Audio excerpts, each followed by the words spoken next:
So good morning everybody, my self Acharya Vishvendra. आज आपसे एक चैप्टर समरी डिस्कस करूंगा from the chapter centre of mass and rigid body dynamics part 1। तो इसमें first point है, मान लीजिए कि हमें कोई रिजिड बॉडी दिया हुआ है और इसमें छोटे छोटे पॉइंट मासेस हैं m1 m2 mn, जिनके position vectors r1 r2 up to rn हैं।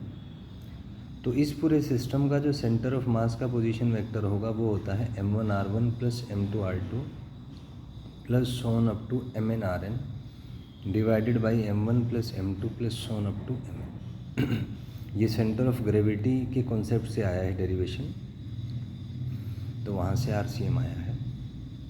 इसी पे नेक्स्ट पॉइंट है जो वेलोसिटी ऑफ सेंटर ऑफ मास होगा। इस इक्वेशन को आप डिफरेंशिएट कर दीजिए, तो यहाँ से velocity of centre of mass आ जाएगा m1v1 plus m2v2 plus so on up to mnvn upon m1 plus m2 plus so on up to mn।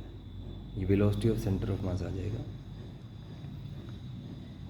इस इक्वेशन को आप डिफरेंशिएट कर दीजिए, तो ACM आ जाएगा आपका m1a1 m2a2 mnan upon m1 plus m2 plus so on up to mnan। और ये जो पूरा टर्म है, इस टर्म को लिखा जा सकता है एक्सटर्नल फोर्स। तो सेंटर ऑफ मास का एक्सेलेरेशन आ जाएगा external force upon mass of system. Next fourth point है, अगर हमें सेंटर ऑफ मास का मोमेंटम निकालना है तो वो हो जाएगा इस वाले इक्वेशन से, momentum of system by mass of system. Fifth point है, अगर एक्सटर्नल फोर्स ज़ीरो है तो हम कह सकते हैं थर्ड पॉइंट से कि acceleration of centre of mass zero होगा। और अगर acceleration of centre of mass zero होगा तो velocity of centre of mass constant होगा। और अगर हम मान लें कि मास कांस्टेंट है तो मोमेंटम ऑफ सेंटर ऑफ मास भी कांस्टेंट होगा।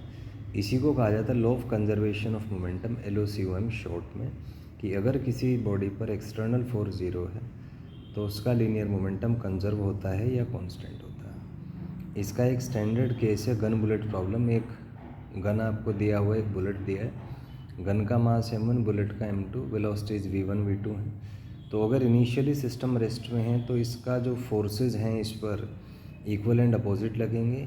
गन बुलेट पे लगाएगा, बुलेट गन पे लगाएगी, जिनका रिजल्टेंट ज़ीरो होगा।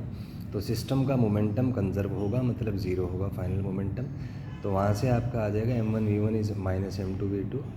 सेकेंड पॉइंट, अगर हम दोनों साइड मैग्नीट्यूड ले लें तो वहाँ से आएगा m1v1 is m2v2।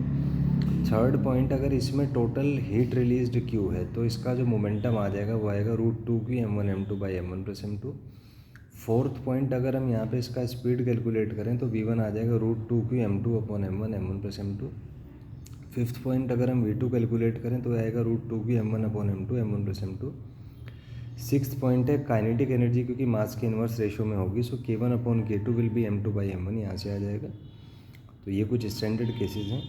Seventh point है, अगर हम बात करें uniform, ring, disc, hollow sphere, solid sphere, rectangle, square, इन सब का जो सेंटर ऑफ मास है वो इनके ज्योमेट्रिकल सेंटर पे होता है।